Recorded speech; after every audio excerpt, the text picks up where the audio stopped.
Welcome to Classic 4x4, the podcast for and by classic four-wheel drive enthusiasts. I'm your host, Chris Picconi, and you can follow the podcast on Instagram and Facebook at classic4x4_trucks. Also, make sure you subscribe to the show on your podcast listening platform and check out our website at classic4x4.com. And make sure to reach out to us if we can help you sell your classic, custom, and modified truck or 4x4. Well, hello, Classic 4x4 podcast listeners. I'm your host, Chris Picconi, and you're listening to Season 4, Episode 1 of the Classic 4x4 podcast. Today's topic is one of my favorite topics and a topic that we cover twice a year. We do a semi-annual market update and review and an annual market update and review. So today's topic is the truck and 4x4 market update and outlook, where we take a closer look at what happened in 2023 and what our crystal ball says for 2024. So today's episode, we're going to start off just talking about some updates on what's going on at Classic 4x4 in the podcast going into Season 4. We're going to talk about the trends and review what happened to the collector vehicle markets and especially trucks and 4x4s in 2023. The top 100 list of what's hot and what's not in the collector vehicle and truck and 4x4 markets is out. There's some interesting trends happening there. We're also going to talk about marketplaces. There's a shift change in a lot of the marketplaces and really some interesting trends. And then we're going to go into our outlook and what our crystal ball says for the 2024 collector vehicle and truck and 4x4 markets. And we're going to finish up with what I think is going to be hot in 2024 and what's not going to be hot in 2024. So without further ado, let's get it rolling. So what's going on here at the Classic 4x4 podcast and with Classic 4x4 as we go into Season 4? Without all of you listeners, we would not have seen the amazing growth that we saw in 2023. I can't believe it. I can't thank you all enough for finding this podcast interesting and downloading it regularly. So we've grown a lot in the past year, and so much so that we finished the year ranked in the top 10% of all podcasts, not just automotive podcasts. Yes, I said it. Top 10% of all podcasts. Keep in mind, there are almost 4 million podcasts out there, and we ranked in the top 10%. In season, here at the Classic 4x4 podcast consistently ranks in the top 25 of all automotive podcasts, which is an accomplishment itself. But the fact that we are ranked top 10% of all podcasts is an even bigger accomplishment. And I can't thank you all enough for listening, because without all of you, we would have never achieved those goals. The other big news we have here at the Classic 4x4 podcast is I'm going to be changing the publishing schedule. In the past, I've done seasons, 2 seasons a year, one in the spring, one in the fall. But I've heard a lot from different listeners that they want to hear some more consistency to our episodes. So I'm going to do that. So instead of having 2 seasons a year, I'm going to do 1 season a year and publish a new episode every single month. And that episode is going to be published and go live on the second Tuesday of every calendar month. So you're going to get 12 brand new episodes here at the Classic 4x4 podcast, and you're going to get one every single month. We have some amazing guests coming up for Season 4. The advantage of being a top-ranked podcast is people want to be on the podcast, and I get a lot of interest from some really, really top-tier guests. And the next guest, I'm going to give you a little spoiler alert here. The next guest that we're going to have for our February episode is a really special one, a guy who I am, him and I are cut from the same piece of cloth. The man, the myth, and the legend, Jonathan Shaw, who is the president of Hemmings, which is not only one of the oldest collector vehicle marketplaces, but also one of the largest collector vehicle marketplaces. And I'm really excited to talk to Jonathan. And that episode is going to drop in the second Tuesday in February. And then lastly, many of you may have noticed that I elevated the Classic 4x4 brand to also include custom, classic, and collector truck advisory and marketing, where I handle every aspect of the sale of your custom, classic, or collector truck, from preparation to the go-to-market strategy, executing the go-to-market strategy, getting it sold, getting you paid, and handling all the post-sale. So if you're interested in looking to sell a truck, please don't hesitate to reach out. Hop over to classic4x4.com. You can see our process there, a little bit about what we do and the value of our service, and also the very, very reasonable fees that are associated with that. And you can submit your truck and I'll take a look at it and do a valuation. We'll talk about the best way to get your truck or 4x4 sold. So head over to classic4x4.com.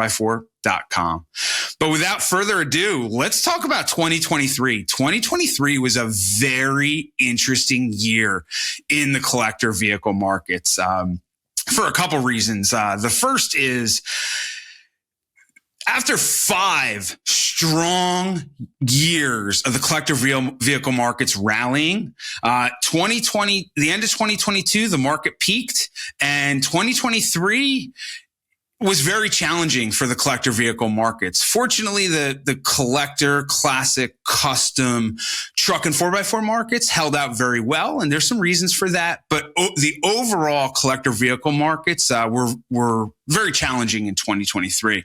And I'm going to focus more today on talking about the macro trends and translating how the data, the hard data, really translates into those trends. Instead of talking about, like I've talked about in the past, the actual hard data itself, I think our listeners are much more interested in how that data is translated and how that translates into the different trends in the market. So there are 3 key metrics that I always look at when I'm looking at the collector vehicle markets. The first is sell-through. And what sell-through is when a vehicle goes to market and it successfully sells. So that's the percentage of vehicles that go to market that successfully sell. So for example, if 10 vehicles go to market and only 6 of them successfully sell, that would be a 60% sell-through rate. The next metric that I look at is average sale price, right? So all those vehicles that successfully sold in the marketplace and successfully sold through, what was the average sale price of those successful sales? And then the last metric I look at is dollar volume. How much, what was the total dollar volume of those successful sales? When I look at those 3 metrics, I'll start with sell-through. Sell-through, historically, you want that in a very balanced market, or even an imbalanced market in the seller's favor. You really want that to sit somewhere in a healthy market in the high 70s to low 80s. So far this year, that trend has been more in the low 60s to mid 60s.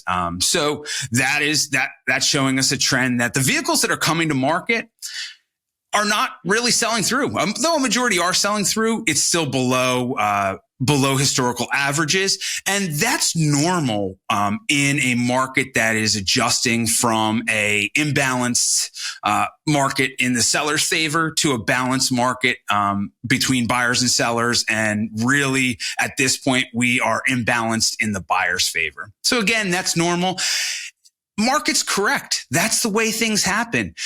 We had a 5-year bull market in the collector vehicle market. So the fact that we're seeing a correction is not abnormal, and honestly creates an opportunity. We needed a little bit of a correction. But when I look at those 3 core metrics and the trends that they dictate, so far the collector vehicle market really peaked in September of 2022 after a 5-year bull market run from 2017, where we saw all 3 of those metrics really appreciate and grow month over month and year over year. Well, that trend ended right around September of 2022. And that's when we started to see those 3 metrics really get mixed and start to regress. And then, through October, November, December 2022, those metrics were kind of mixed and muted and regressing, or if they were progressing, it was very, very minimal. And as we went into January 2023, we saw a trend of all 3 of those key metrics sell through, average sale price, and dollar volume regress month over month, year over year. From January all the way through October of 2023, all three of those key metrics regressed month over month, year over year. We had a little surprise in November of 2023. We had what I call a dead cat bounce. Believe it or not, we saw in November those three key metrics actually progress and appreciate and grow in November. But markets see that when markets pull back, sellers do get a little bit more motivated and a little bit more realistic, and buyers will swoop in, and you will see what we call a dead cat bounce. But we anticipate that trend to continue throughout the end of 2023 as it has, and into early 2024, which I'm going to talk a little bit more about. But what was interesting with this market cycle was we had 5 years of all of those three key metrics progressing, growing month over month, year over year. And in a normal market cycle, you get what's called a bell curve, where a market will appreciate, progress gradually over a long period of time. And then those metrics will flatten out and balance, balance each other out. And you'll see kind of a plateau. And then, for a couple months, maybe, half a year, 12 months. And then you'll see the market start to regress and see those metrics regress, which is the correction, the downside, the right-hand side of that bell curve. It's usually a gradual upturn, a nice little plateau, and then a gradual downturn. In this particular market cycle, we saw a nice long 5-year run of gradual appreciation and growth. And then we saw a whipsaw where the market didn't really flatten out. We didn't see a balancing of the market. We went from an imbalanced market in the seller's favor, and we whipsawed to an imbalanced market in the buyer's favor very quickly. But again, these are market cycles. These are normal. We were due for a correction. And within that correction, it creates a great buying opportunity. But fortunately for all of us enthusiasts that are into trucks and 4x4s, the classic custom and collector truck and 4x4 market has been very resilient during this recent market correction, and really been the shining star. So in the collector vehicle market, and a lot of that has to do with the fact that, classic custom and collector trucks are hot right now. It's a coming of age. It's a generational thing. There's a lot of demand from, the collectors that are very active in the market right now. But I will say the last trend that I noticed in 2023, which was very interesting, is a segmentation of the market based on sale prices. Extremely interesting. If you break the market down into three price points, there's the $0 to $30,000 or $40,000 price point.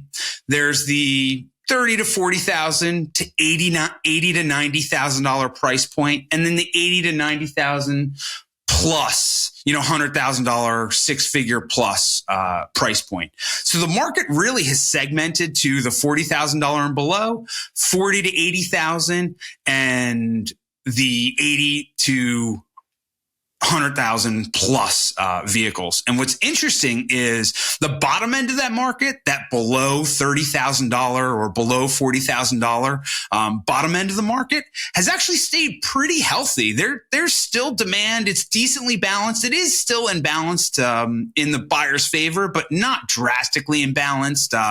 It's actually held pretty strong. The top end of the market, the 80,000 plus, six-figure vehicles, investment quality builds, things like that, have also stayed very resilient. Again, imbalanced a little bit in the buyer's favor, but not horribly. That said, the middle of the market, that $40,000 to $80,000 price point, has seen the biggest depreciation and been ravaged in this recent market correction. And I will tell you, it's tough. It is tough. It is heavily imbalanced in the buyer's favor, which creates some opportunity in this market correction. But what is that attributed to? Why? Let's talk about the top end of the market. The $80,000 plus price points, six-figure price points. Those buyers are core, dedicated, enthusiast collectors, ultra high net worth, large scale collectors that are dedicated to collecting. So yes, some of those collector vehicles that are in that, that six-figure range present some value to those buyers, right? So what used to be, maybe a $110,000, $120,000 vehicle, maybe those buyers can get it at a little bit more of a value in that 85 to 95% realm. But it's still on the top end of the market. So that's why that market, though imbalanced, isn't heavily imbalanced and actually stayed pretty strong. The bottom end of the market, there's just a lot more buyers for the bottom end of the market on that lower price point.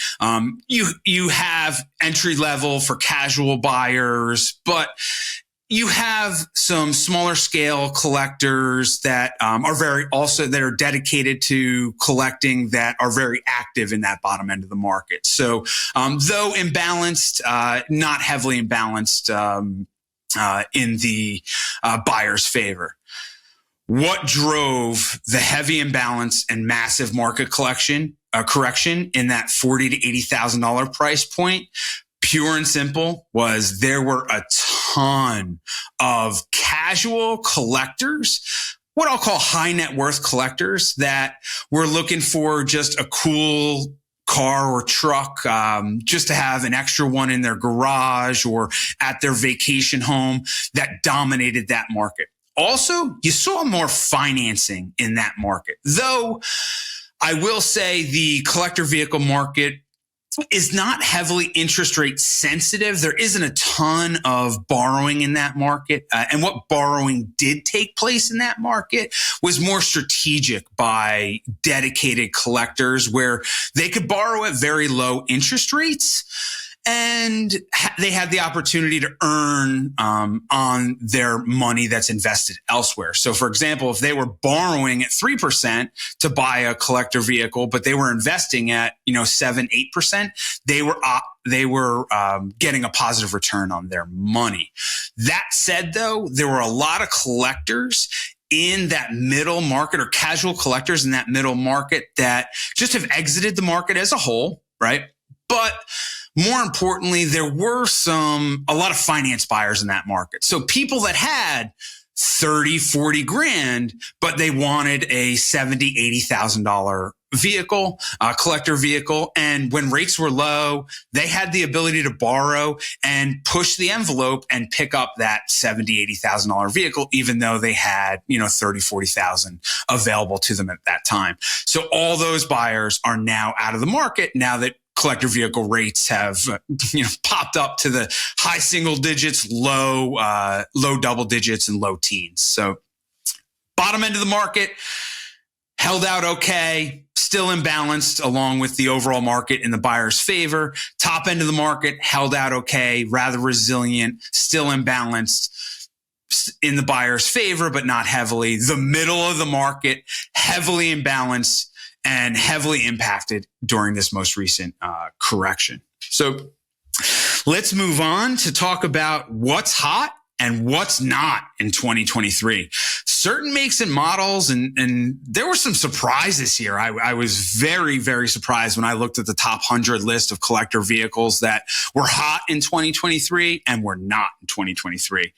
There were three core types of collector vehicles that did really, really well, and surprisingly really well in 2023. The first is small classic pickups, right? And I'll run through that list. The second is a drum that I've been beating for a very, very long time. And I personally have been acquiring some of these vehicles in my own personal collection. That is modern classics. And then there's a couple honorable mentions in there. But what were some of the drivers of these trends? Why were small classic pickup trucks at the top of the top 100 list for appreciation?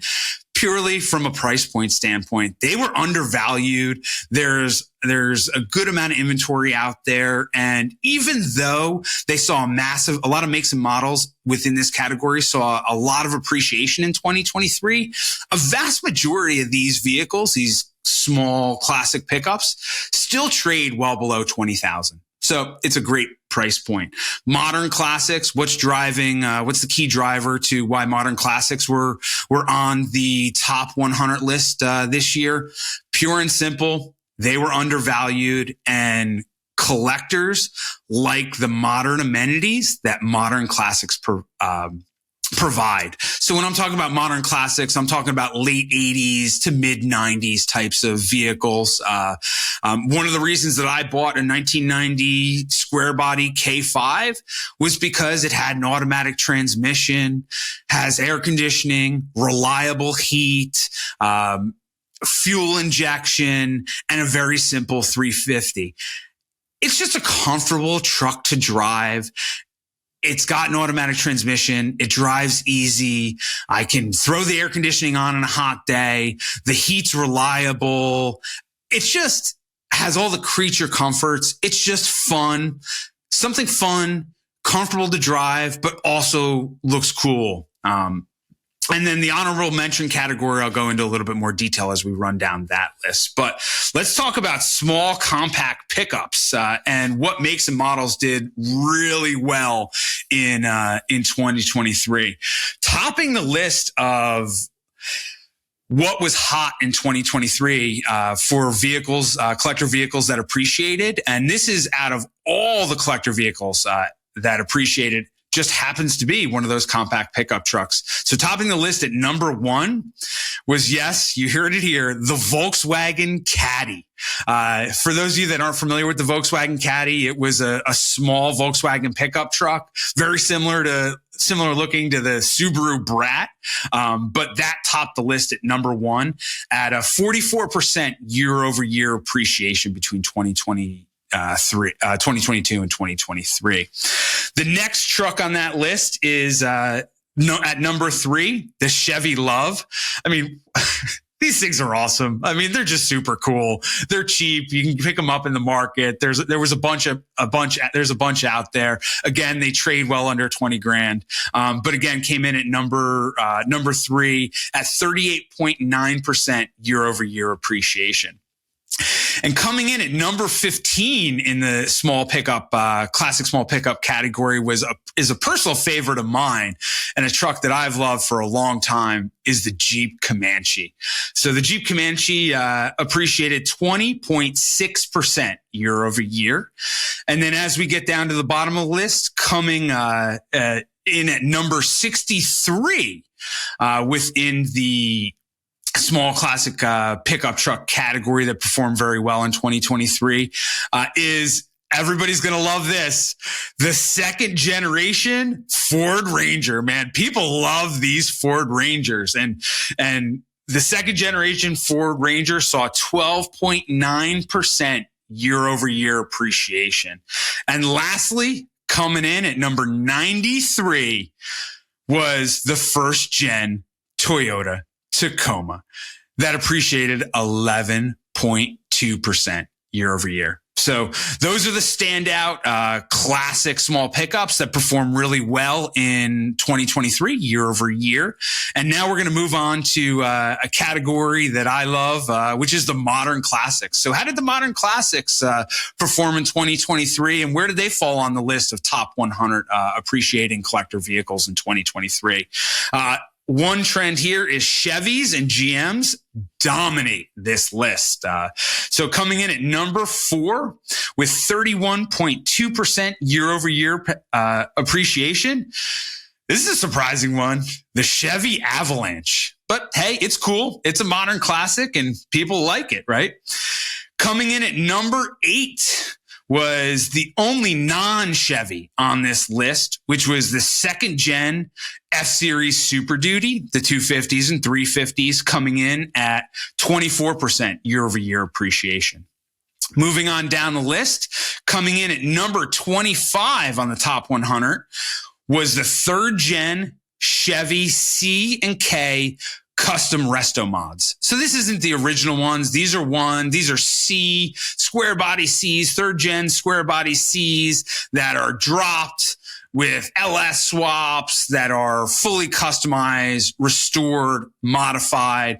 These are lifted square body K trucks that, again, powertrain swaps, full resto mods. But they perform very well at 19.1% year over year appreciation, coming in at number 25 on the top 100 list. Moving on down the list, coming in at number 29, you guessed it, another Chevy, the fourth gen Chevy C3500. So the two-wheel drive heavy duty C3500 at 18.3% year over year appreciation. Not far behind that on the top 100 list is number 34, the ninth gen Chevy Suburban. Interestingly enough, we saw about 17.4% year over year appreciation in that ninth gen Suburban, coming in at number 34 on the list. Shortly there behind that is, you guessed it, another Chevy, which is at number 38, the third gen Chevy C10, coming in at 16.7% year over year appreciation. And at the bottom of the top 100 list, at number 81 is the fourth gen Chevy K3500. So the sibling truck to number 29 on the list, the fourth gen Chevy two-wheel drive C3500, coming in at number 81 is the fourth gen Chevy four-wheel drive K3500 at 12.1% year over year appreciation. And let's talk about some of the honorable mentions in the truck and 4x4 category on the top 100 list for 2023 of appreciating vehicles. Two categories that dominated this, the honorable mention list, is imports and Jeeps. So at number 16, I was very, very surprised at this one, but it also makes sense. At number 16 is the Jeep Grand Cherokee WJ at 20.5% year over year appreciation. Very surprised, but it also makes sense because the WJs present a ton of value in the market. The next one at number 18 on the top 100 list is the Lexus GX 460. That's the older body style GX 460. It's like kind of their second series. And that saw 19.9% year over year appreciation. I think the driver behind that is the fact that they are very attainable in the market. They're a Toyota, and we're seeing a lot of custom modifications, especially by the overlanders, done on those GX 460s that share that 4Runner platform. So I think that was the big driver there. Coming in at number 21 is one that I talked about actually in a previous episode with Dan Weinberg from Japanese Classics, which is a very undervalued section of the market, and a series that I saw some value in. He saw some value in. A lot of people don't really think too much about it. So coming in at number 21 was the Toyota 90 series Land Cruiser. A lot of people call them the Prados. Those saw 19.3% appreciation year over year. Coming in at number 35 was the second gen Chevy K20s. They're great trucks. People love them. The K20s had a lot more limited production than their sibling, the K10. So I'm not surprised it's on the list, and saw 17.1% appreciation year over year. Coming in at number 39 was the number one top of the list performer in 2022, which has slipped down to number 39 on the top 100 list in 2023, which is the Mitsubishi Pajero Evolution. And like I said, that topped the chart last year. It's number 39 on this year, the 2023 top 100 performers in the collector vehicle markets. And that particular make and model saw 16.6% appreciation. And we can attribute that continued demand for that vehicle to the 25-year rule. People like those Evolution engines. The Pajeros are hot, but people really like those Evolution engines. So moving on down the list at number 47. I was surprised by this one, but I guess it also kind of makes sense too because they've been hot for a while. And number 47 is the Land Rover 90 hardtop. We're talking about the ROWs here, not the NASs. But the Land Rover 90 hardtop came in at number 47 with 14.8% year-over-year appreciation. And then coming in at number 59 was another surprise to me because these Jeeps have had a tough go over the past couple years. They haven't seen the appreciation that a lot of the other classic truck vehicles have seen. And coming in at number 59 is the Willys CJ2A. With seeing 13.3% year-over-year appreciation. And a lot of that I feel is driven by, there are still a lot of flat fender enthusiasts out there, but those Jeeps, especially the flat fenders, the 2As and the 3Bs, really saw a generational change. They saw a lot of depreciation and really were flat in the market. So I think they presented a lot of value, and that's why buyers are scooped them up in 2023. And then coming in at number 66 on the top 100 performers in 2023 is the AM General Humvee. When we talk about the AM General Humvee, which performed at 12.8% year-over-year appreciation, we're not talking about the GM or the AM, the American General Hummers that were built for civilian use, commonly known as the H1s.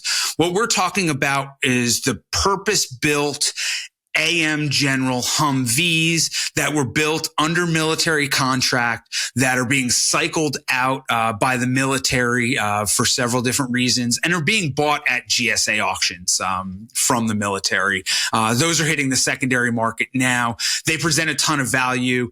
H1s, AM General H1s, which were built for the civilian markets. Those things trade at big, big numbers. A lot of them trade in that top tier price point, the $80,000 plus price point. And some of them, the H1 Alphas in, very good condition with low mileage do trade in the low to mid six figures. So the AM General Humvees, the purpose-built military commissioned AM General Humvees that are on this list that came in at number 66 present a ton of value. You can get those things in the high 20s in good condition, low mileage, may have been painted, updated a little bit. You can get those things in the high 20s and in the 30,000s. So they present a ton of value in comparison to their civilian brethren. And then moving on down the list to number 86 was another big surprise to me. And I don't even know what the driver here is. And that's the Land Rover Discovery 4. I'm a little confused on this one. It did appreciate 11.9% year over year, but I'm not sure who's buying them. I'm not sure why. Yes, they present value, but there's a reason that they present value in the market because it's just horribly unreliable.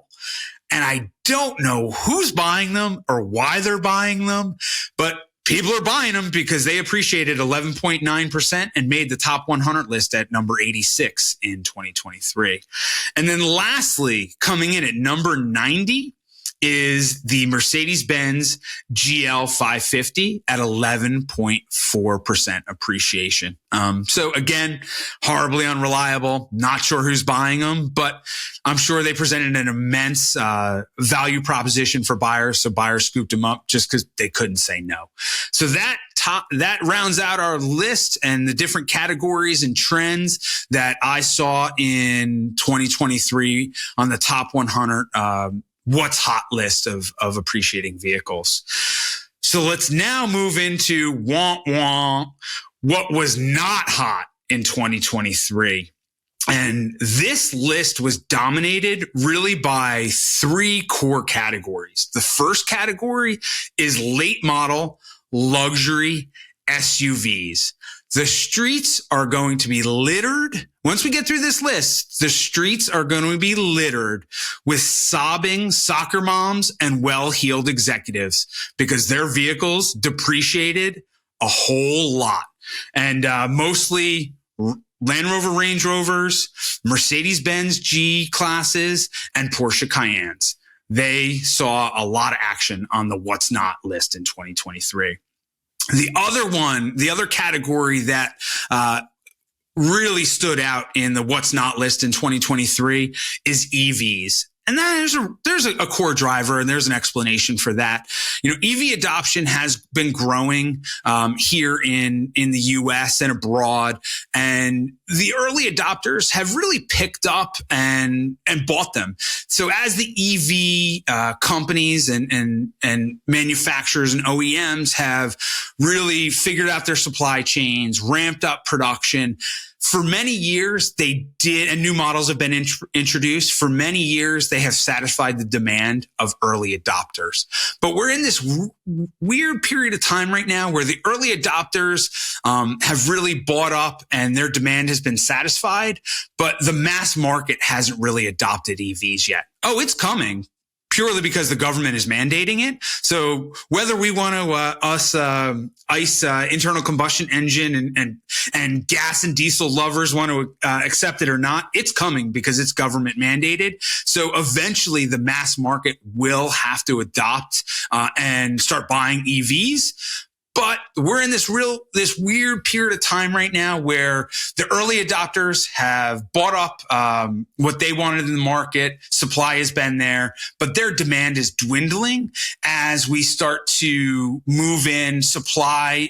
There's a lot of oversupply in the EV market. Demand is dwindling, but eventually that will change. Those market forces will change, and we will see mass market adoption of EVs. But until then, we're in this weird little period of time where there's an oversupply of EVs and waning and declining demand, which is creating an opportunity. And as a result, it's simple economics. When you have increased supply and decreased demand, prices have to come down. So we're seeing prices on new EVs and used secondary market EVs come down drastically. In my opinion, that is a great opportunity. If you're considering buying an EV, now is the time to buy an EV before there's mass market adoption and prices go back up. And then lastly, the other category that was stand out in the what's not top 100 list in 2023 are what I call ancillary market classic and collector trucks. So they're a core market collector and classic trucks. When I talk about core market, I'm talking about Toyota FJ40s, Land Rover Defender 90s and 110s. I'm also talking about Jeep CJ7s, Jeep Grand Wagoneers, stuff like that are very well known to everyone, including the casual collector. People are always looking for them. They're looking for those specific makes and models. There's always a good market for them because they're well known. And there's consistent demand for them, even for not only the well-heeled, dedicated vehicle collector, but also the casual collector. Those are core market. Ancillary market collector vehicles are vehicles that fall into that, FJs, CJs, SJs, Defender market, but they're ancillary. So for example, like the Defender 130s. So when the average core market buyer is looking for a Defender 90 or a 110, they usually might not even know that the 130 even exists, right? So that the 130 would be an example of an ancillary market collector vehicle. Don't get me wrong. Us dedicated classic, custom and collector truck enthusiasts and collectors are familiar with those ancillary models. We love those ancillary models, but they didn't perform well in 2023. Another example of an ancillary model would be the Toyota Land Cruiser FJ43. Everybody's familiar with the FJ40, but really only the dedicated enthusiasts are familiar with that mid-wheelbase FJ43. And another example in the Jeep space would be, say the flat fenders, or a CJ6, which isn't well known, where people are really looking for CJ7s or CJ8s, but they're not familiar with the CJ6 or the CJ3B. So that would again be an ancillary collector vehicle make and model. So without further ado, let's run through the list of what's not in 2023. So coming in at number 3, fits this late model luxury SUV category that we talked about, where the key driver there is body style change. The fact of the matter is that the buyers for late model luxury collector SUVs, especially trucks, are your high net worth, ultra high net worth, well-heeled executives and soccer moms. And the fact of the matter is they always want the newest, baddest, and best body style. So when there's a body style change, those older body styles tend to see some depreciation, and that's why they dominated this list. So coming in at number 3 is the former body style, number 4, 4th generation Cadillac Escalade, which depreciated 29.9% in 2023. Yes, almost 30%. So for those of you that sadly own a previous body style 4th gen Escalade, the fact that they're a big depreciating vehicle in the first place, they saw 30% depreciation year over year in 2023. Going down the list to number 9 is, you guessed it, one of the Mercedes-Benz G-classes, the former body style, what's known as the W463. So coming in at number 9 was the Mercedes-Benz G320, the W463 body style, which saw a decline of 27.3% year over year in 2023. Coming in at number 10 is, yes, those EVs that we talked about, the Tesla Model X. So Tesla's large SUV saw 25.7% year over year depreciation. Again, we talked about that. The early adopters have really soaked up all the demand and supply that they were looking for.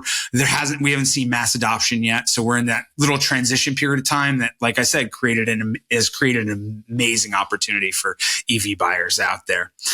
Coming in at number 11 is the Hummer H3, depreciating 24.9% year over year in 2023. I kind of get it. I mean, who really wants to own an H3, right?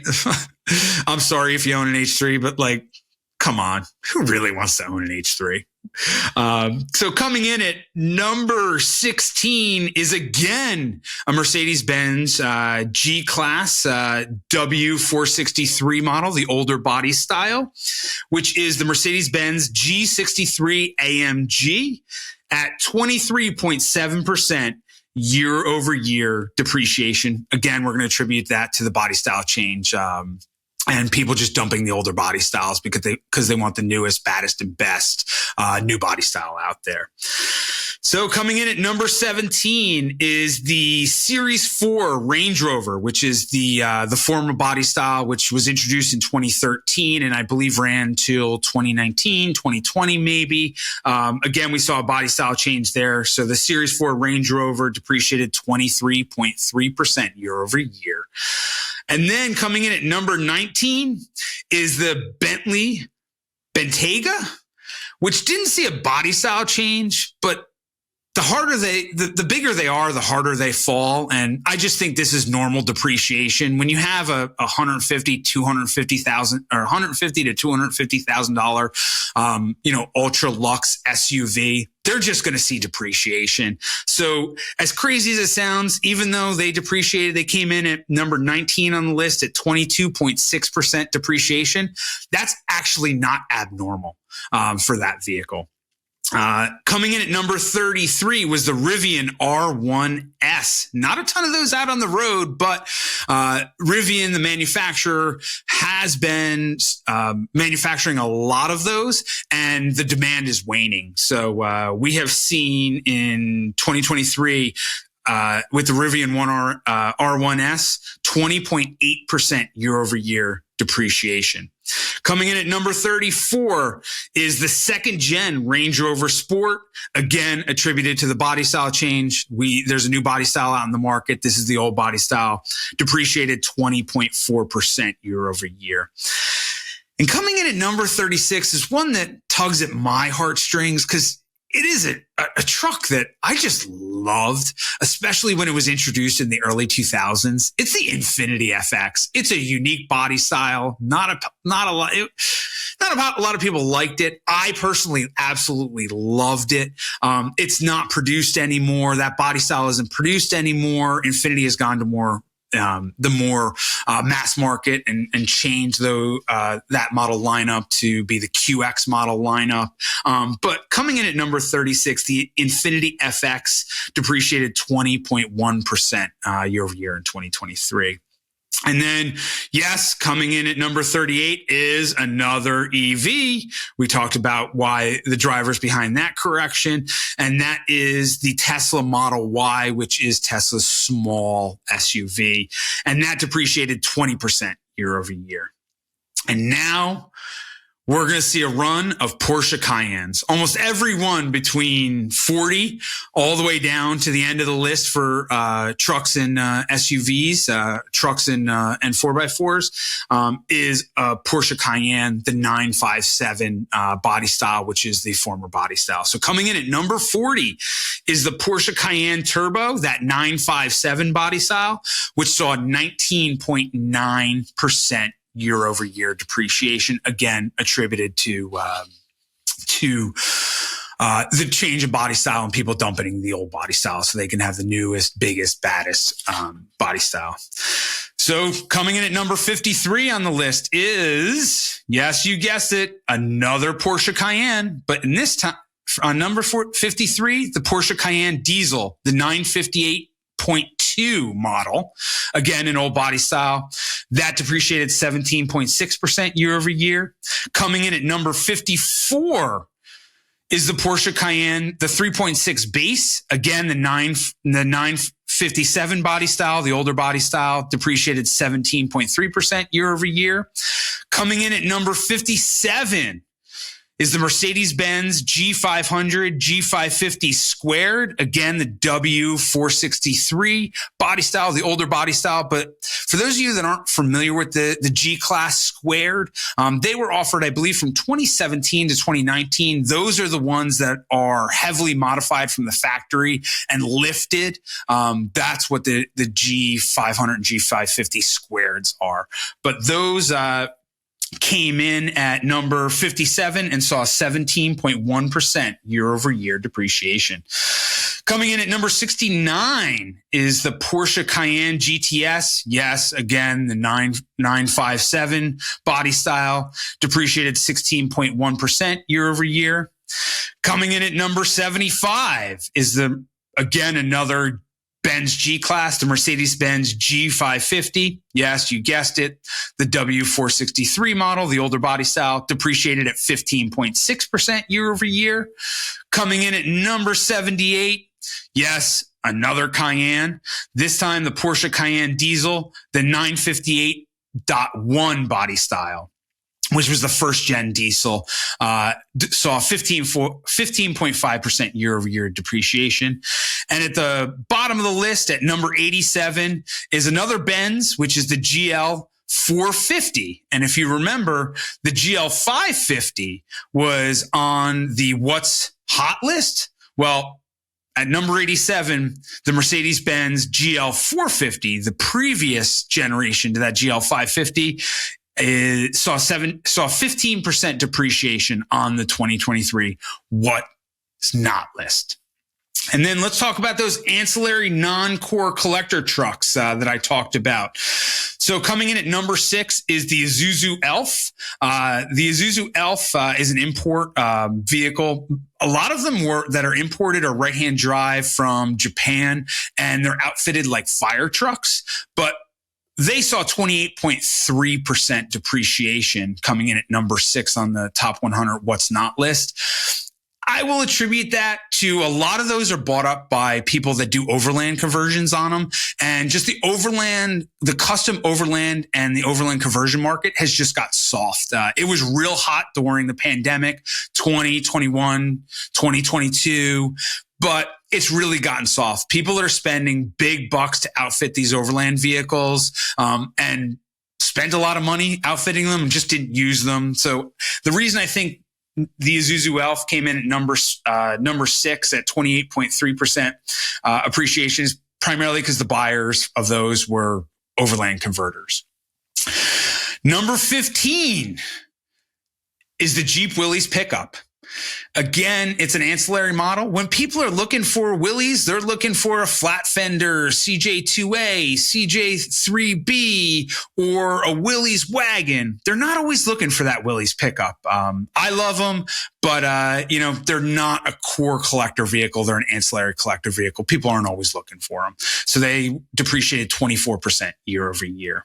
Coming in at number 32 is the Ford F-Series, the Gen 1 custom resto mods. Again, we're talking about Gen 1 F-Series trucks that were customized, restored, dropped, lifted, powertrain swaps, coyote swaps, things like that. They depreciated 21% year over year. Coming in at number 39, again, an ancillary model, but I love this one, is a Toyota Land Cruiser FJ45, the Troopy body style. So for those of you that are familiar with the Land Cruiser FJ45s, that was the long wheelbase FJ, but they came in 2 different body styles. Most of you are familiar with the pickups, which are awesome, but the very rare Troopy body style, in my opinion, I see opportunity here. If they're pulling back, those things are rare. They're awesome. They're super cool. And in my opinion, they're cooler than the pickups. But coming in at number 39, the Toyota Land Cruiser FJ45 Troopy body style depreciated 19.9% year over year in 2023. This is another one as we move down the list to number 42 that tug at my heartstrings, but again, it's an ancillary model.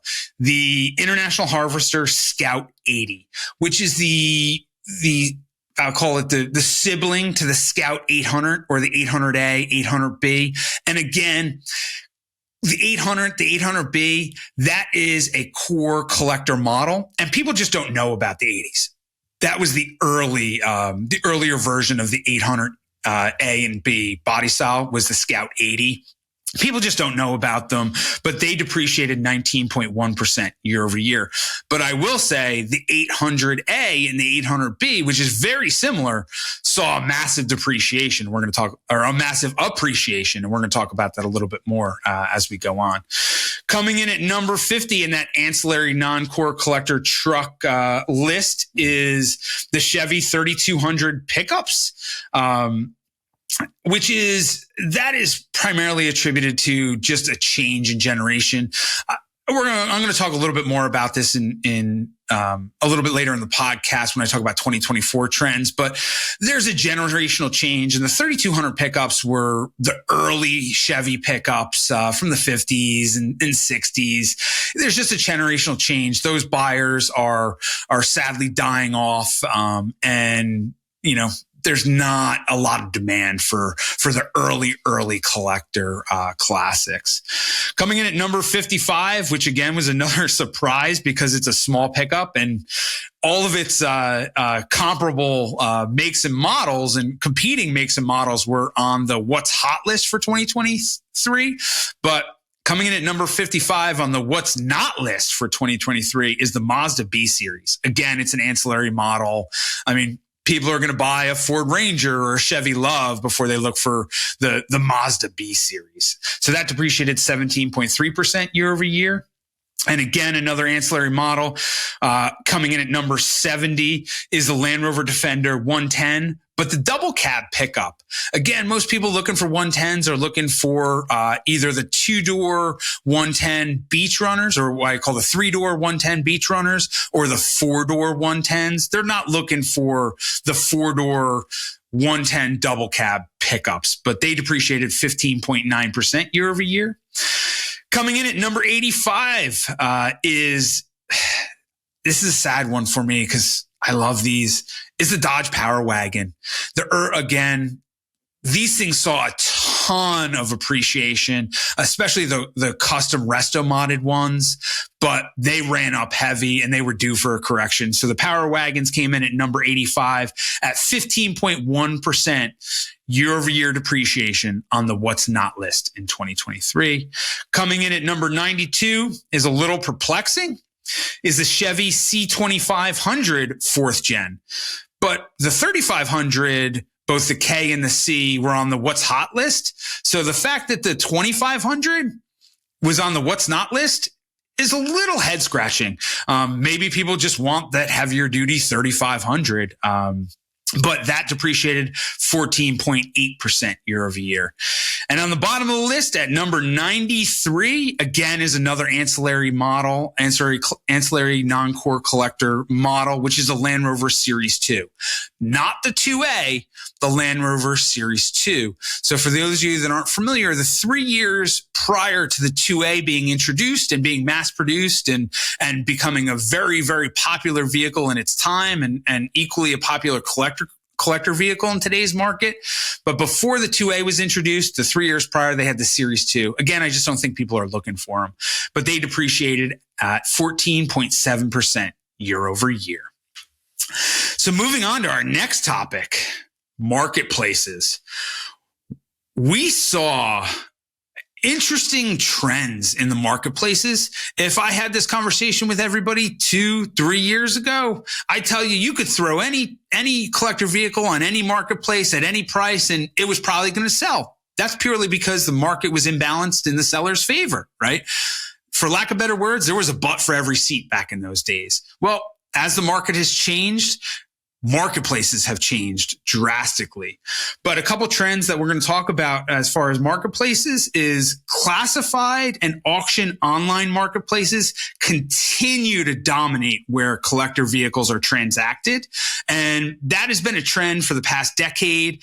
Online marketplaces, classified and auction online marketplaces got a shot in the arm during COVID, but that trend is not changing.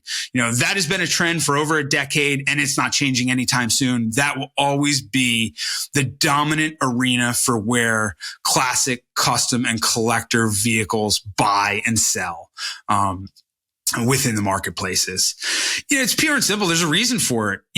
It's easy to list. It's easy to buy. There's reasonable fees. You get a far geographic reach, and there's really minimal friction in these marketplaces as they continue to satisfy buyers and sellers. Like I said, the online auctions, though, stripping out the classified marketplaces, talking about the online auction platforms, those continue to dominate the percentage of sold listings and the total dollar volume of transactions in the collector vehicle market.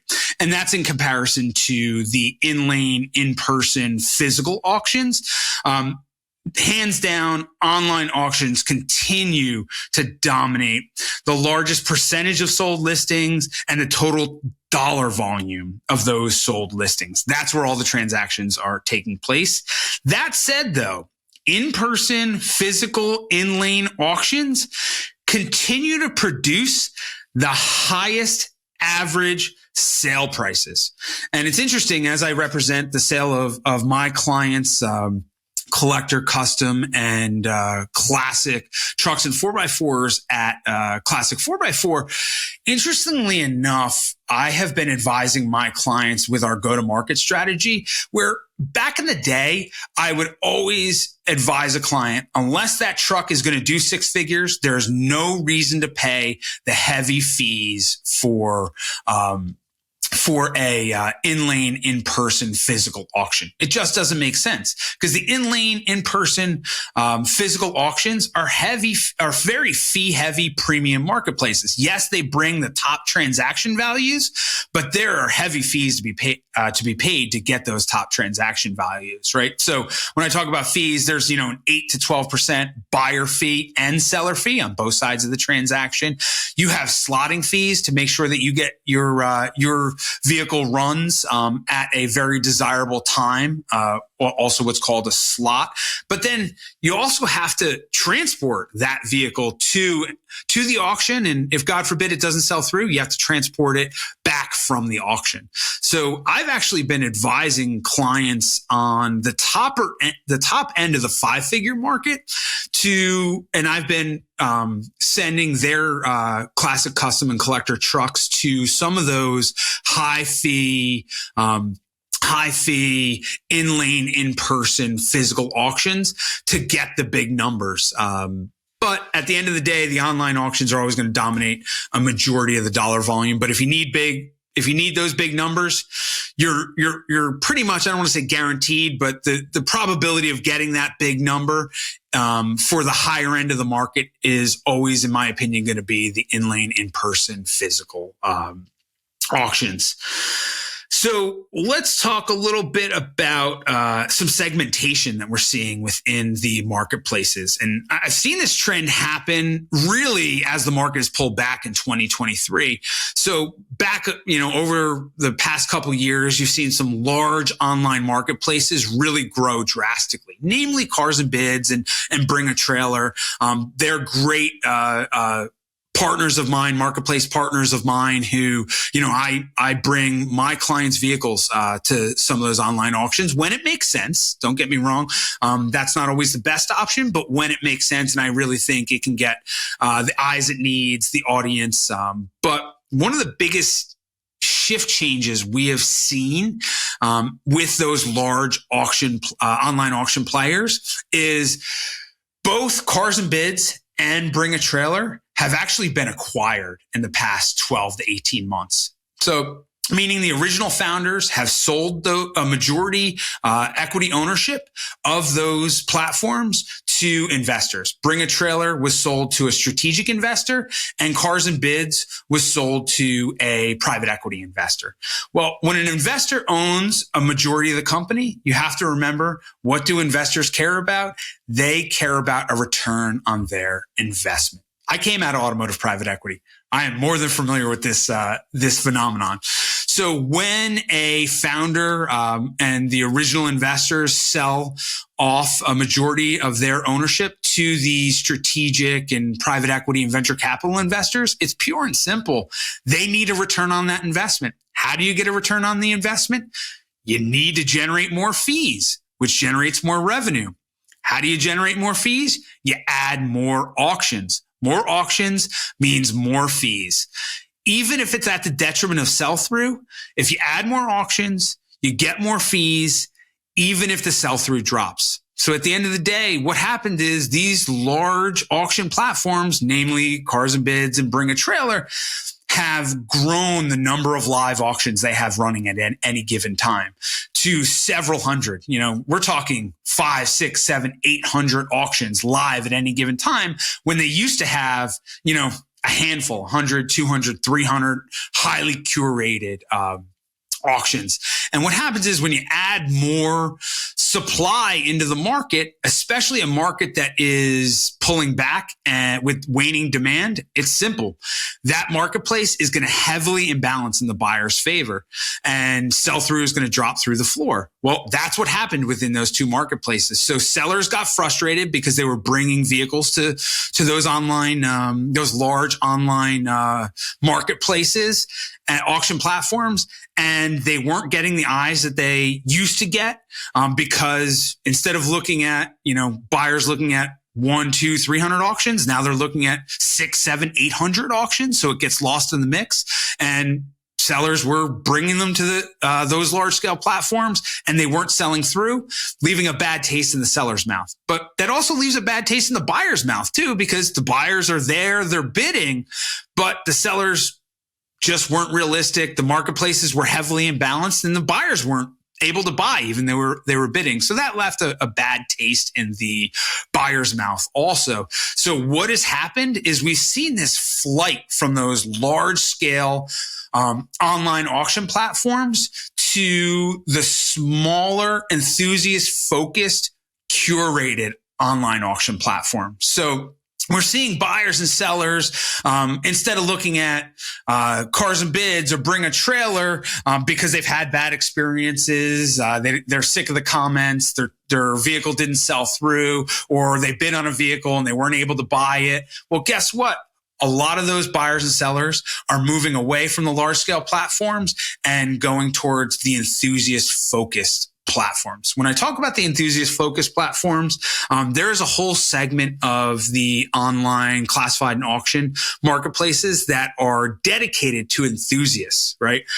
We've had the 4B Exchange guys on the podcast a lot, but they're the biggest player in the classic, custom, and unique truck and 4x4 marketplace. So you're seeing a lot of buyers and sellers move away from cars and bids, BAT, that are looking to sell their classic, custom, and unique trucks and 4x4s, going to smaller curated platforms where, yes, there are less eyes, but the eyes that are there are captive and just looking for trucks and 4x4s. So we're seeing a flight away from those larger platforms for the truck and 4x4 enthusiasts to the biggest player in that space, to 4B Exchange. We're also seeing that phenomenon with Porsche enthusiasts. Porsche enthusiasts are moving away from those large scale online auction platforms towards the more focused enthusiast platform, namely P-Car Marketplace, or also known as P-Car. The American muscle enthusiasts are moving to Classique, which again has a captive audience of American muscle buyers and sellers. European sports car enthusiasts are moving over towards their focused enthusiast platform, which the predominant player in that space is Marked. And lastly, the Mercedes-Benz enthusiasts are moving away from the larger scale platforms and going to the more focused, enthusiast driven platform, MB Marketplace. So a lot of changes in the landscape in marketplaces. Online still dominates, will always dominate the largest market share of transactions. But the highest sale prices are still, and I believe will continue to happen in live, in-person, in-lane auctions. But you have to be prepared for those fees. And if you're looking to buy or sell, start looking at some of those smaller focused enthusiast platforms, because that's where the buyers and sellers are these days, not the large scale, diversified online auction platforms. So let's move into what my crystal ball says for 2024. What is our outlook for 2024? And it's a little bit brighter than what happened in 2023. My outlook and what the trends are kind of telling me right now, and what I kind of see in my crystal ball for 2024, is I see the market actually stabilizing. So we saw a whipsaw where the market rallied for 5 years. And then drastically imbalanced very quickly in the away from the sellers to the buyers. But I see 2024 really becoming more of a balanced marketplace, a balanced market for buyers and sellers. So I do see some stabilization. So again, back to those three core metrics: sell through, average sale price and total dollar volume, not seeing those three core metrics regressing month over month, year over year. I think we're going to see, though mixed, month over month, we're going to see some progression, some appreciation, some growth in some of those numbers. But again, mixed month over month, which will tell us that in 2024, the trend will be some stabilization and and become a little bit more of a balanced marketplace. I will say, though, there is one big determining factor to the stabilization and the balancing of the marketplace in 2024, and that is going to be the spring market.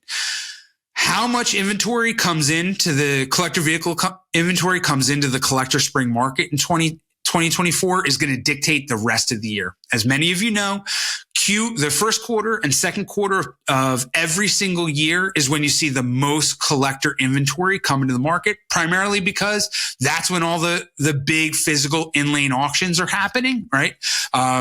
So I do anticipate in the early spring market to see, nominal supply and decent demand, but if a mass influx of supply comes into the market in the late spring, the mid to late spring market, unfortunately, I think the rest of 2024 could continue to be imbalanced in the buyer's favor. But if there's a moderate amount of inventory that comes into the spring market this year, into the spring collector vehicle market, I do see a stabilization, and I do see the market continuing to be balanced between buyers and sellers, right? Though there are less buyers in the market, I will say the buyers that are in the market are more dedicated collectors. They're a little bit more savvy. And that is going to require sellers to become more realistic, because the buyers that are in the market, the more dedicated collectors, they're savvier buyers. They understand the market, and they're just not going to overpay, especially when the market is balanced or imbalanced in the buyer's favor. So one of the biggest trends we see in every single market cycle is we have to see, in order for a market to become more balanced, is we have to see sellers become more realistic on value. So as the market pulls back, sellers have to be more realistic on their expectations. And as sellers become, especially profit-motivated sellers, become more realistic, and sell-through increases, that is only going to benefit the market and help it to stabilize and balance out in 2024. One of the biggest things I also see in the markets in 2024, though there's going to be some uncertainty, I do hope and cross my fingers that the spring market brings a tame amount of inventory where it can be balanced between buyers and sellers. I do see volatility and uncertainty throughout the rest of the 2024 collector vehicle market. So I do see it imbalanced in the buyer's favor, balancing out in the buyers and the seller's favor, but we're going to see some volatility month over month, in my opinion. And to talk about marketplaces in 2024, the marketplaces are going to continue to segment as buyers and sellers desire better alternatives and more balanced, enthusiast-focused marketplaces. It's just a trend. It's happening. People are just moving away from, buyers and sellers are moving away. They have a bad taste in their mouth from these large marketplaces, and they're looking for different strategies, strategic classified strategies, online strategies, and are leveraging online enthusiast-focused auction platforms. So overall, I'm really optimistic on the 2024 market. We're starting the year imbalanced in the buyer's favor, but as long as there isn't a glut of inventory coming into the spring market, I really anticipate the year to end very balanced between buyers and sellers, but there's going to be a lot of volatility month over month between now, here in January and December. But we'll see if that comes to fruition as we do our next market update in the middle of the summer, and then do our annual market update and outlook at the end of 2024. So to wrap up real quick, let's talk about the makes and models that I think are going to be hot in 2024 and the ones that are not going to be in 2024.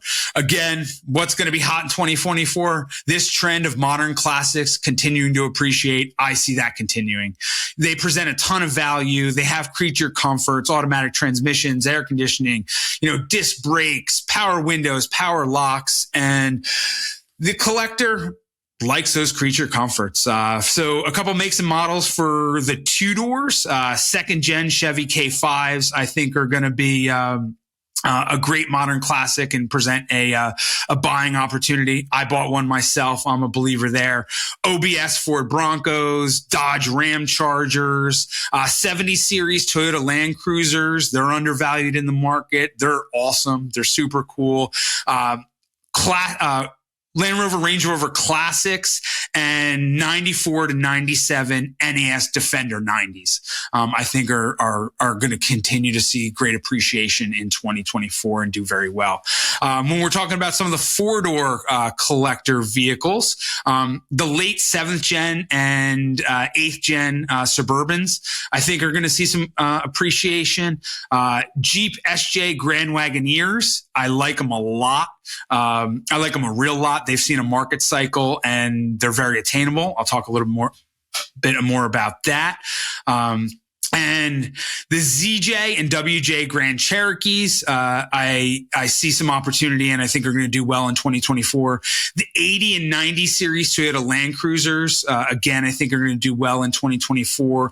And the four-door Land Rover Range Rover Classics, and the 1993 NAS Defender 110s, I think are going to continue to do well in 2024 in that modern classic category. And then rounding out with pickups in that modern classic category, the later 3rd gen and 4th gen Chevy C and Ks, I think are going to do really well. The OBS F series, the 1st gen Dodge Rams, and the Toyota 70 series Land Cruiser pickups, especially crew cabs. Pickup truck buyers want crew cabs. Crew cabs are going to continue to do well. I don't see that trend changing. On to the next category of what I think is going to be hot in 2024. International Scouts. Hands down, Scouts are going to continue to have a great year, in my opinion, in 2024. With Scout Motors announcing the new EV Scout coming to market, we're seeing what is called the Scout effect. We saw this a couple years ago with the Broncos when Ford announced that the new Bronco was going to come to the market. Gen 1 Broncos went through the roof. We're seeing that same phenomenon happen right now with International Harvester Scouts, especially the shorter wheelbase Scout 2s. I like the legs that are on the Scout market. They've seen a lot of appreciation, but it's got legs, and I really see that continuing. Really, the short wheelbase Scout 2s, the 800s, the 800As, the 800Bs, they're hot, and I see that trend continuing. What's interesting is there's a really unique inefficiency in the Scout market, the classics and collector Scout market. And that's with the long wheelbase models. These are again, back to the theory that I broached earlier about these being ancillary models. So the Scout 2 has a long wheelbase Traveler model and Terra model. So the Traveler model was the passenger version. The Terra was the pickup version. There's a big disparity and opportunity with those longer wheelbase Scout 2 Travelers and Terras. They're attainable. Whereas the good, high quality, restored short wheelbase Scout 2s, those things do in the 50s, 60s, 70s, 80s. You can still get a long wheelbase, nicely restored Traveler or Terra. That's obtainable in the mid 20s to the high 30s. So there's an opportunity there. So if you're looking at Scouts, you wanted that short wheelbase Scout 2, go for it. You're going to have to pay for it. But where the opportunity and the value proposition is, in my opinion, is in the longer wheelbase Travelers and Terras. And while we're talking about IHs, going to put these on your radar screen. The Travelals and D-Series pickups, they present a great buying opportunity in my opinion. There's a ton of value there. So if you're looking for a classic pickup or a a classic family truckster, take a look at the Travelals and the D series. And the 4x4s are not that easy to find in the Travelals and D series. So if you can find a 4x4, I see an immense amount of opportunity there. And then moving on to the next make and model that I see being hot in 2024 is the Toyota Land Cruisers, the FJs. The FJs, if you listen to our mid-year and market update this year, and even our end of year 2022 market update and outlook, they had tough going, but the FJs have seen a full market cycle and they present opportunity. And I have actually seen this market bottom already. We're actually starting to see some appreciation in the FJ market. And the reason that the classic Toyota FJ market, the FJ 40s, 43s, 45s saw such depreciation and really started to pull back before the broader markets was purely because you saw a ton of importers bringing in low quality FJs from outside of the country, and they just absolutely flooded the market. And again, simple supply and demand.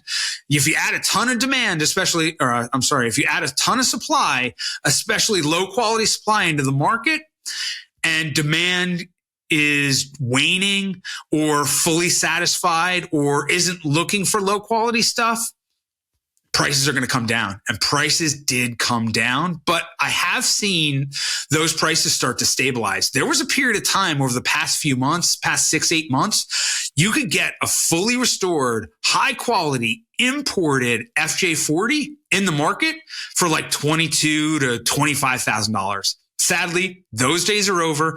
The market is appreciating again. And one of the biggest variables and drivers to why especially the FJ40 market is appreciating is importers have stopped bringing them in droves, number one. So that's decreased supply, but the market has really started to understand and the value proposition that high quality imported restored FJs bring into this market.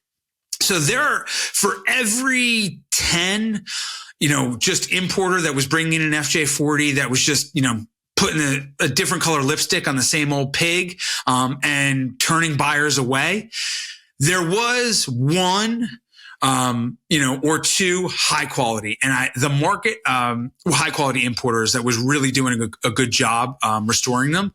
And I will say the market has really been able to differentiate high quality and low quality imported Toyota Land Cruisers. And that has been a big driver because the high quality nut and bolt frame off, fully restored, rebuilt powertrain FJ40s, FJ43s, FJ45s that are coming in, that importers are bringing in, are doing great numbers and still present a ton of value. So I really like the FJ market. North American spec FJ40s are always going to dominate. They're always going to do the best numbers, but I like the high quality imported FJ40s. There's still value there. Though the market has bottomed, in my opinion, there is still value and a ton of opportunity there, especially as importers have throttled back bringing supply into the U.S. market, especially low quality supply. And there's a lot more higher quality supply. Let's talk about FJ43s real quick. In my opinion, they present a great value in the market because they're an ancillary model. People aren't looking for them. The average collector, the average casual collector, casual classic buyer, they're always looking for an FJ40. They may not even know that the FJ43 mid-size wheelbase even exists. They weren't available here in the US. They're all imported. And there's a lot of importers bringing in some high quality nut and bolt, fully restored FJ43s. And there's still some value there. I like the FJ43s. Personally, I'm hunting for one myself. And then the FJ45 and FJ70 series pickups, they present an immense amount of value and really a great alternative to the American pickups. So take a look at those. And then back again to the FJ45s and the 70 series Troopies. The FJ45 and 70 series Troopy body styles, again, they present a unique alternative to their American counterparts. They're cool. They're interesting. I see some opportunities, some value there. And the other category in what's hot in 2024 is Jeeps. I talked about this earlier, but SJ Body Style Grand Wagoneers, they've seen a full market cycle, fully restored SJ Body Style Grand Wagoneers. There was a period of time where those things were doing 60, 70, 80, even into the six-figure range. That market cycle has come to roost. They've pulled back, and you can get really good, high-quality SJ Body Style Grand Wagoneers in the mid 30s to mid 40s. And that presents opportunity to me. And again, we talked about the ZJ and WJ Grand Cherokees. Keep your eye on them. I see a ton of value there. CJ7s have really fared well over this recent market cycle, purely because they're a core collector market, make and model. People are always looking for CJ7s, and they're still attainable. You can get a good, high quality CJ7 in the $25,000 to $35,000 range. That's still attainable in that healthy lower end of the market. And then lastly, with Jeeps, the CJ8 Scrambler, they have really seen a full market cycle. They were hot. I personally actually had one of the top 10 transactions for a CJ8, top dollar transaction for a CJ8 out of my own personal collection in early 2022 that I sold. But that market has peaked, and we're starting to see CJ8 prices come down. And as sellers become more realistic to the CJ8 market, I see some value there. So as we come into the end of the podcast, we want to talk about what's not hot in 2024. What is my crystal ball saying?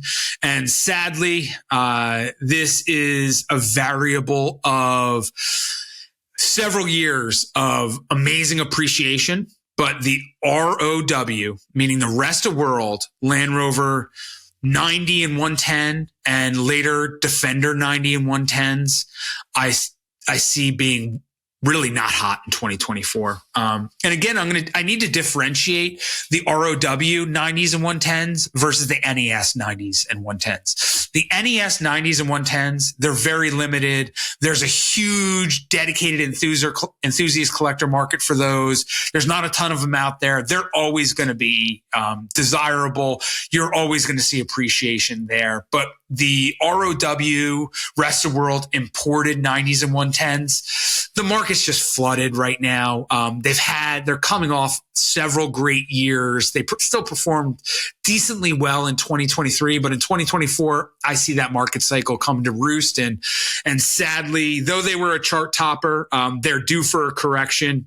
And the other big driver to why I see those ROW 90s and 110s correcting is they sit in that middle of the market, that $40,000 to $80,000 price point, which has absolutely been hit hard and ravaged. And unlike the Toyota Land Cruiser FJ market, where importers have really dialed back the amount of inventory that they're bringing into the country, ROW 90 and 110 importers are still bringing these things in droves. So as the market comes through a full cycle there, as there's increased supply coming in from importers and waning demand, I do see, if my crystal ball says that ROW 90s and 110s are just not going to be hot in 2024. But I will say, if you are in the market, there is some opportunity there. And if this market does pull back, left-hand drive petrol ROW 90s and 110s do present and will continue to present a value proposition. The fact of the matter is, us Americans don't really like diesel, and we don't like right-hand drive. So any of the imported ROWs, ROW 90s and 110s that are left-hand drive with petrol V8 engines, I still see those doing well. Though I see them pulling back, I do see that creating a buying opportunity, a long-term buying opportunity. The next one I'm going to talk about that is, in my opinion, not going to be hot in 2024. Oh, there's going to be a lot of people out there that don't like this next one, but it's sad. First gen Broncos. We're already seeing first gen Broncos pull back heavy. The market is absolutely flooded, and the Bronco effect is over. Right now, as of publishing of this podcast, there are over 145 available first-gen Broncos in the published markets. That is a massive oversupply. And that tells me that market is heavily imbalanced in the buyer's favor. There should be a healthy first-gen Bronco market should have less than half of that as available inventory in the published markets. To have almost 150 available, we want to see, 50, 75 at most in a healthy market. To see 150 available is a leading indicator that the first gen Ford Bronco market, which is not only, which has already started to pull back, is going to pull back heavier. So all of you out there that own a first gen Bronco, I'm sorry to say you've seen some depreciation, and 2024 is not going to be a good year. So if you are considering selling it, the market is going to get a lot worse before it gets better. So sadly, the first gen Ford Bronco market is soft, and it's going to get a lot softer as more inventory piles up and the demand really wanes away. So there's a massive oversupply of those out there. And I hate to say it, the Bronco effect is over. Another category on what's, in my opinion, what's not going to be popular and what's going to see depreciate in 2024 is the early pre-war and post-war pickups. It's just a generational change. Right now, the collectors and where the most demand in the classic custom and collector truck and 4x4 market is really in those 70s, 80s, early 90s. Whereas, the generation that has disposable income that is really getting into collecting, that is really starting to be that truck and 4x4 enthusiast that's buying these things up, is really in the mid 30s to early 50s. And the fact of the matter is, what they loved when they were little kids was the 70s, 80s, and early 90s classic custom and collector trucks and 4x4s. That's the market that's doing really well. But sadly, the 40s, 50s, 60s, and some of the early 70s, classic trucks and 4x4s, which were mostly pickups anyway, I don't see having a bright future. Just the generational changes happened. The buyers for those 40s, 50s, and early 60s classic custom and collector trucks, they're not collecting in the amount they used to. They're getting older, they're dying off, and their families are dumping them into the market, and there just aren't a ton of buyers on the other end of that transaction, because those buyers are looking for, mid 70s to early 90s classic custom and collector trucks and 4x4. So sadly, that's going to create some opportunity if you're in that market and you want an early collector truck or 4x4 pre and post war. But we've seen that generational change come to roost. But as we get here to the end, 2023 has been an interesting year. We've seen a market correction. We've seen some regression, but I am optimistic about 2024, depending on the inventory levels that come into the market 2024. And I am optimistic that 2024 is going to be a brighter year, a more balanced market between buyers and sellers. But there's going to be some volatility where those three core key metrics will regress sometimes month over month or year over year, but they're going to be quickly countered by another month, a following month, where we're going to see some appreciation and some growth in those three key metrics year over year. So there's going to be some volatility, but I do see the market balancing out and really actually creating an amazing buying opportunity because that volatility is going to be imbalanced in the buyer's favor. So thank you all for listening to our first episode of season 4 of the Classic 4x4 podcast. Don't forget that we are going to be doing a new episode every month on the second Tuesday of every month. So thanks a lot and have a great day. Wow, that was a fun episode. I always love doing the truck and 4x4 market updates, the mid-year market update and the year-end market update and outlook. They're always fun. They're one of our top downloaded episodes, so I hope you enjoyed it as much as I did. But stay tuned for our next episode with Jonathan Shaw, the president of Hemmings, one of the oldest and largest collector vehicle marketplaces out there. I'm excited to interview him, talk to him. We have a lot in common. And by the way, he is a classic truck guy. So he collects classic trucks himself. So we're going to talk a lot about that. So that episode is coming on February 13th. So stay tuned for Jonathan Shaw, president of Hemmings, on February 13th. Have a great day.